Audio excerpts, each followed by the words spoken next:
Welcome to Sectors Up Close. I'm Elena Casas. Today we're talking oil markets, and my guest is Jim Mitchell, head of America's oil analysts at Refinitiv. OPEC Plus allies shocked the markets at the weekend with an unexpected output cut of 1.16 million more barrels a day, or about 1% of global oil output from May. That brings the total volume of cuts to 3.66 million barrels. Crude prices did close more than 6% up on Monday, but traders say weak manufacturing activity in the US and China, plus record Russian diesel flows to the Middle East, are keeping a lid on prices for now. Some forecasters, though, are predicting oil will go much higher by the end of the year, with Goldman Sachs lifting estimates to $94 a barrel and Rystad Energy plumping for $100. Well, to dig deep into the oil markets then, I'm joined now by Refinitiv's head of America's oil analysts, Jim Mitchell. Jim, hi, thanks for joining us. So, how much has this weekend's output cut changed your forecast for Brent? A million 1.6 is a pretty big cut. So it has to go higher, and certainly ours has gone higher. And as you mentioned in your opening there are two very different camps with different views and different things that they prioritize to get into their view. I'm somewhere in the middle, so I'm somewhere around that $95 mark. Jim, why has OPEC Plus done this now?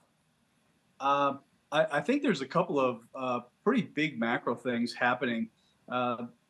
Certainly the banking situation in the U.S. and the UK and Europe has some concerns.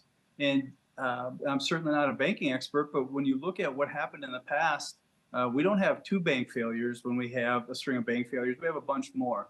Does that mean there's systematic failure? No, I don't think that's the issue. And that's not what I'm saying. It's the credit availability issue, I think, that is a much bigger problem.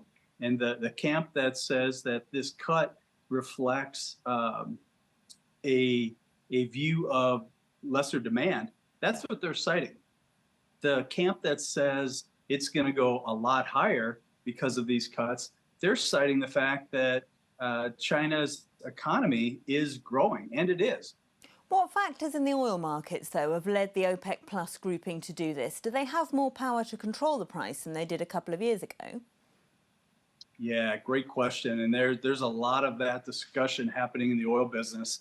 OPEC's biggest competitor was U.S. shale producers. And with the U.S. shale producers being hamstrung for various reasons, it's very, very difficult for them to expand production.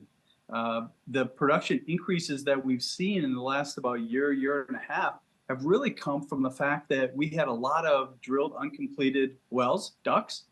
We've used up a lot of those DUCs. We went from over 10,000 to now under 4,800 in inventory. So a lot of our growth has come from previous wells being drilled.